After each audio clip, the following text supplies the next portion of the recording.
used to walk through Hillside Cemetery on my way home from my night shift at the gas station. It shaved 15 minutes off my route, and I'd done it dozens of times without incident.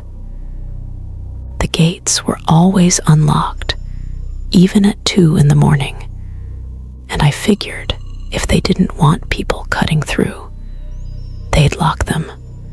The cemetery sat on a hill overlooking the east side of town, with a narrow paved path winding through the center. Street lamps lined the path every 50 feet or so, casting yellow circles of light that barely touched the graves on either side. Most nights, I'd walk quickly, headphones in, focused on getting home. I never paid much attention to the headstones or the names carved into them. One Thursday in late October, I was halfway through the cemetery when I noticed someone standing near one of the lamps ahead. An older man in a dark jacket, hands in his pockets, watching me approach. I pulled out one earbud as I got closer. "Evening," he said. His voice was rough, like he smoked too much. "Hey," I replied, slowing down a little. "You walk through here often?" he asked. I nodded most nights, after work. He looked past me, back the way I'd come, then met my eyes again. "You ever see anything strange?" I shrugged. "Not really, it's just a shortcut." He was quiet for a moment, like he was deciding whether to say something.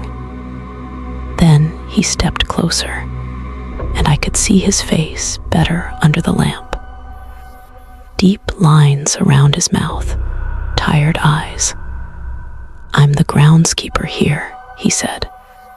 "Been working nights for 6 years, and I need to tell you something important."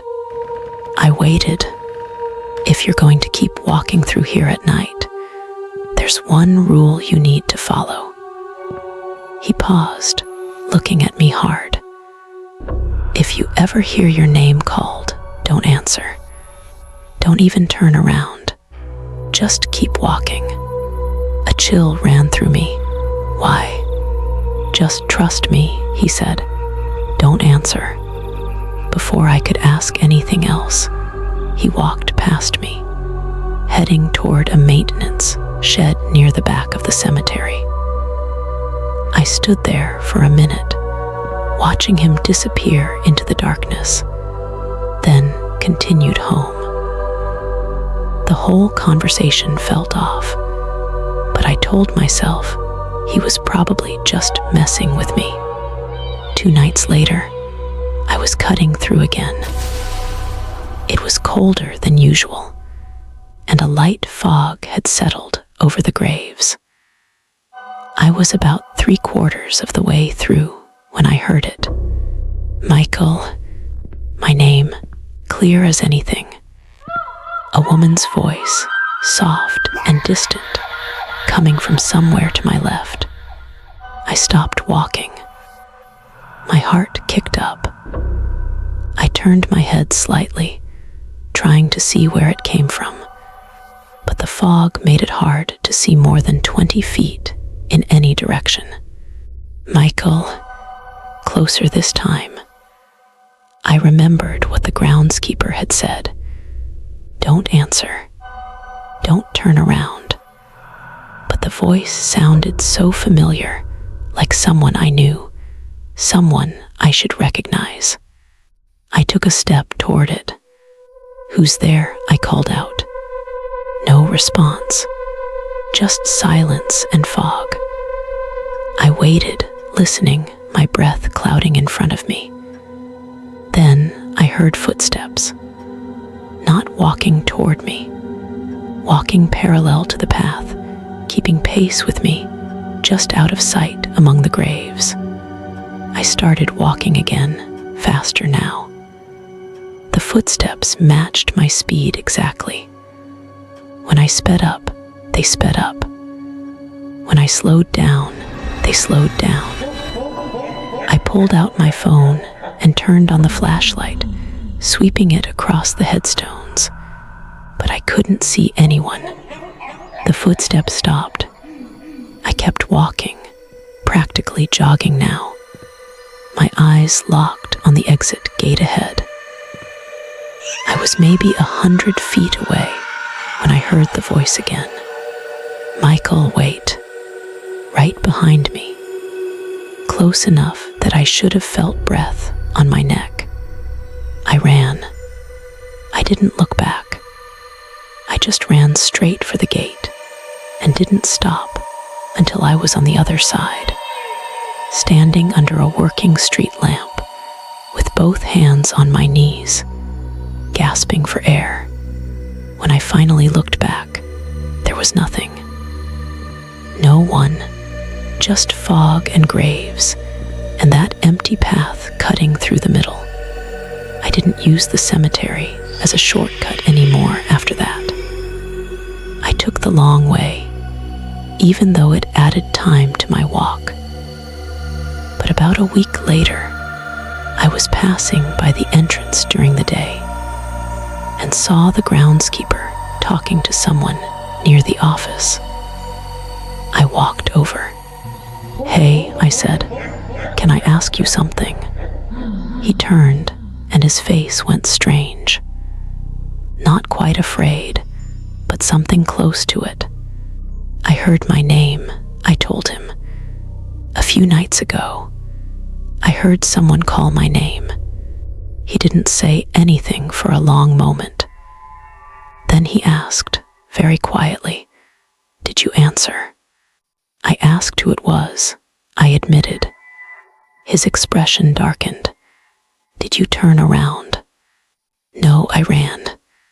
He let out a breath, like he'd been holding it. "Good, that's good. What would have happened if I turned around?" He looked at me, and I saw something in his eyes I hadn't seen before. Real fear. "I don't know exactly," he said.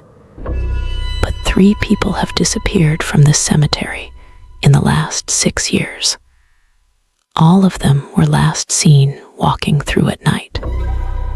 And before each one vanished, someone reported hearing voices calling their names." My blood went cold. "The thing is," he continued, "I've worked here long enough to know that sound carries strange in this place. Sometimes you hear things that aren't really there. Sometimes you hear things that are. And sometimes you hear things that want you to think they're something they're not. What does that mean? It means whatever called your name wasn't trying to help you. It was trying to get you to acknowledge it, to give it permission. Permission for what?" He didn't answer. He just looked back at the cemetery, at the rows of headstones stretching up the hill, and shook his head. "I haven't been back since. But sometimes, late at night when I'm walking home, I swear I hear it again.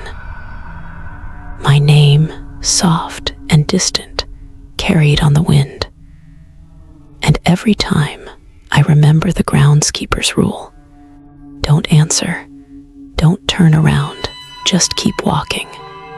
I wonder if that's enough." My friend Sarah worked as a security guard at Oakmont Cemetery for about 8 months. It was a small operation, just her and one other guard rotating 12-hour shifts. She took the overnight shift because it paid more, and she needed the money for her daughter's medical bills.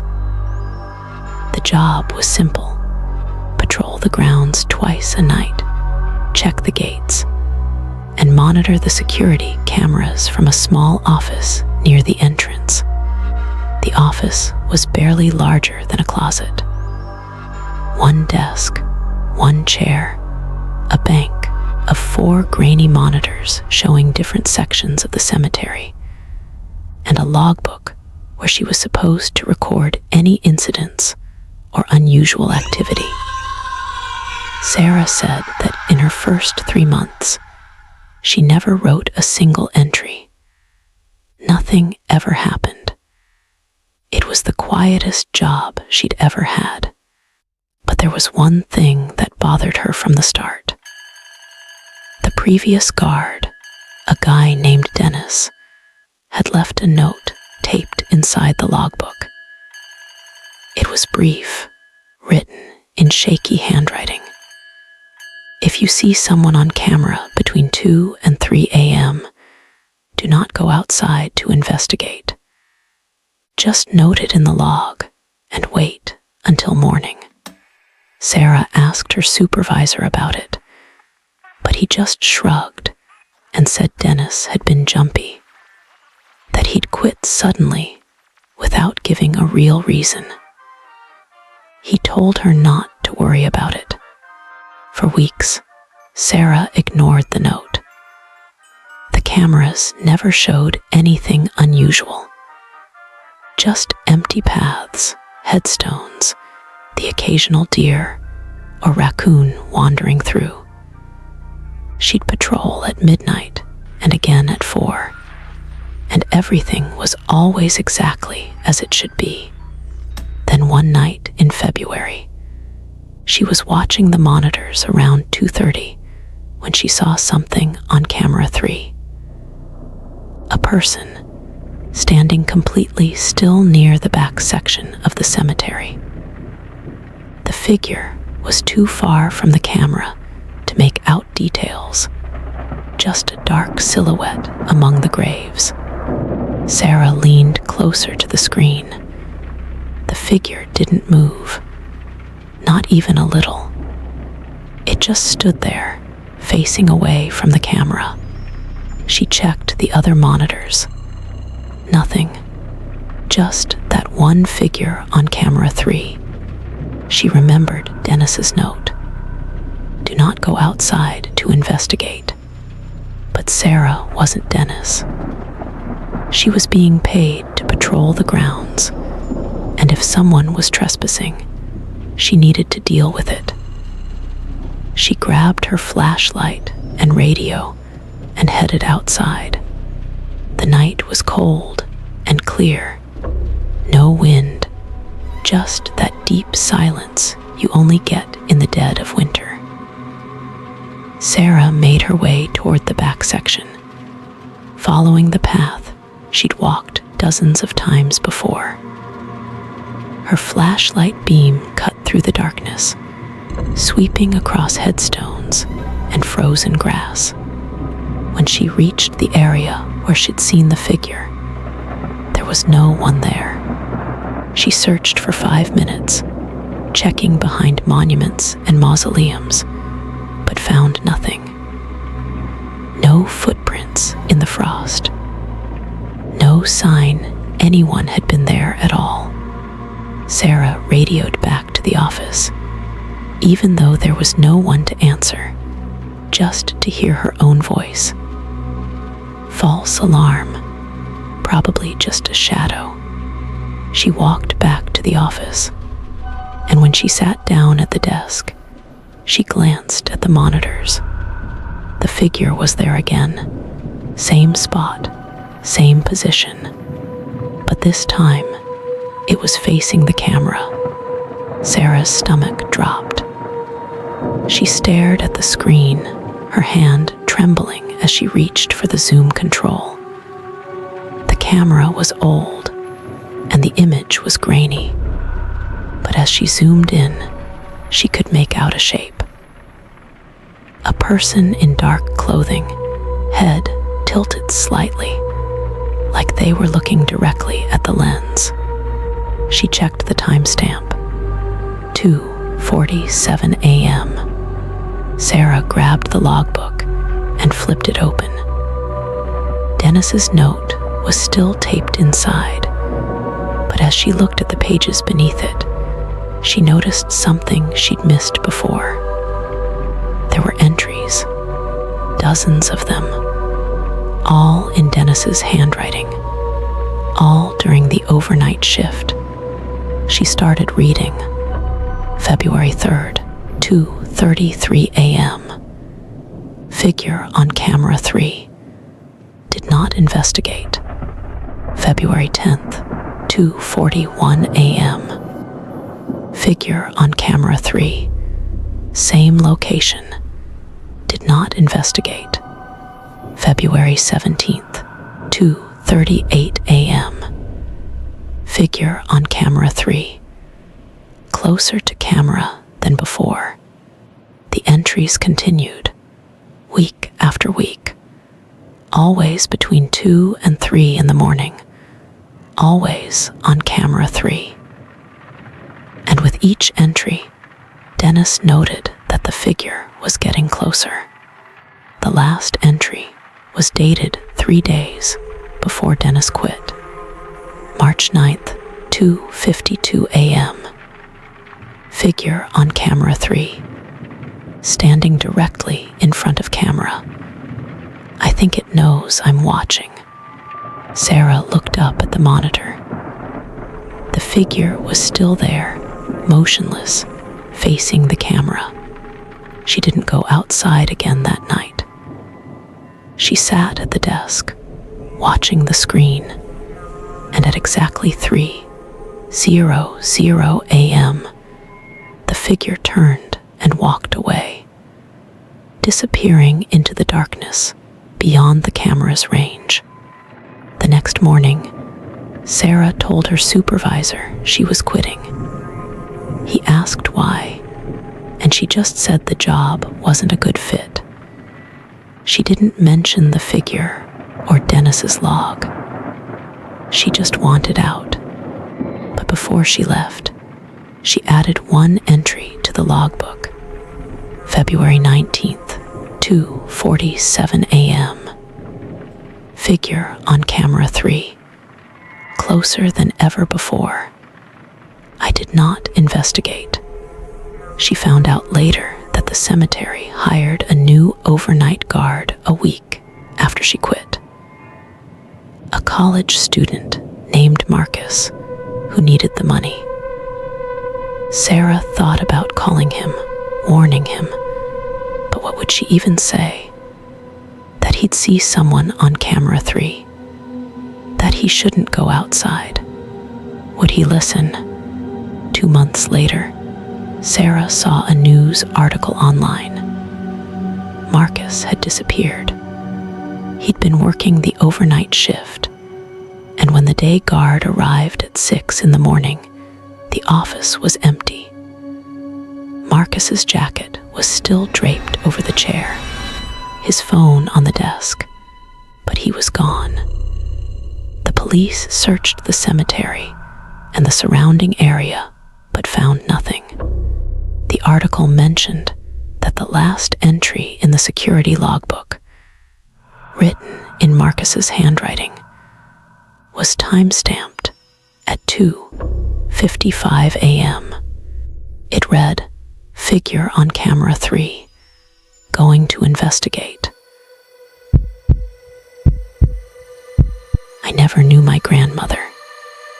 She died 2 years before I was born, and my father rarely talked about her. But when he passed away last spring, I inherited a box of her belongings that had been sitting in his attic for decades. Most of it was junk, old letters, costume jewelry, faded receipts. But at the bottom of the box, I found a photograph. It was black and white, creased down the middle, showing a woman standing in front of a large headstone. The woman wasn't my grandmother. I didn't recognize her at all. She was young, maybe in her 20s, wearing a dark dress and holding a bouquet of flowers. But what caught my attention was her expression. She wasn't smiling. She looked terrified. I turned the photo over. On the back, in my grandmother's handwriting, were 3 words: Rose Hill Cemetery, 1952. I looked up Rose Hill online. It was about 40 miles from where I lived, still operational. One of the oldest cemeteries in the county. I wasn't sure why my grandmother had this photo or who the woman was, but something about it bothered me. The way the woman stared at the camera, the fear in her eyes. I couldn't stop thinking about it. A week later, I drove out to Rose Hill. I'm not sure what I was expecting to find. Maybe some answers. Maybe nothing at all. The cemetery was larger than I'd imagined, with sections dating back to the 1800s. I walked through the main gate and started searching for anything that looked familiar from the photograph. It took me almost an hour, but I found it. The headstone from the photo. It was in the older section, weathered and covered in moss, but unmistakable. The name carved into the stone was Eleanor Pritchard, 1899-1924. I stood there, staring at it, trying to understand. Why did my grandmother have a photo of a stranger standing at this grave? Who was Eleanor Pritchard? And why did the woman in the photo look so afraid? I took out my phone and snapped a picture of the headstone, then stepped back to get a wider shot. That's when I noticed something strange. In the background of my photo, barely visible behind a nearby monument, there was a figure. Someone standing there, watching me. I spun around. No one. I looked back at my phone screen. The figure was gone. But I knew I'd seen it. Just for a second. A dark shape, half hidden behind stone. I walked over to the monument. There was no one there, no footprints in the dirt. Nothing. My hands were shaking as I put my phone away. I told myself it was just a trick of the light, a shadow I'd misinterpreted. But I didn't believe it. I left the cemetery and drove home, and for the next few days, I tried to forget about it. But I kept looking at the photograph of Eleanor Pritchard's headstone, zooming in on the background, searching for that figure. It wasn't there. Not in the photo I took. But I knew I'd seen something. Then, 3 nights ago, I woke up at 2 in the morning to my phone buzzing. A notification. Someone had airdropped me a file. I didn't recognize the device name, just a random string of numbers and letters. I almost ignored it, but curiosity got the better of me. I opened the file. It was a photograph, the same one I'd taken at Rose Hill Cemetery. Same angle, same headstone. But in this version, the figure was there, standing behind the monument, facing the camera, and closer than before. My blood ran cold. I didn't accept the airdrop. I never saved that image. Someone else had taken the exact same photo I did, at the exact same moment, and sent it to me in the middle of the night. I checked the metadata. The photo was taken at the same timestamp as mine, down to the second. I haven't been back to Rose Hill. But every night since, at exactly 2 in the morning, my phone buzzes. Another airdrop. Another photograph. Always the same headstone, always the same angle. And every night, the figure is closer. Last night, it was standing right next to the headstone. I could almost make out a face. Tonight, I'm afraid to look.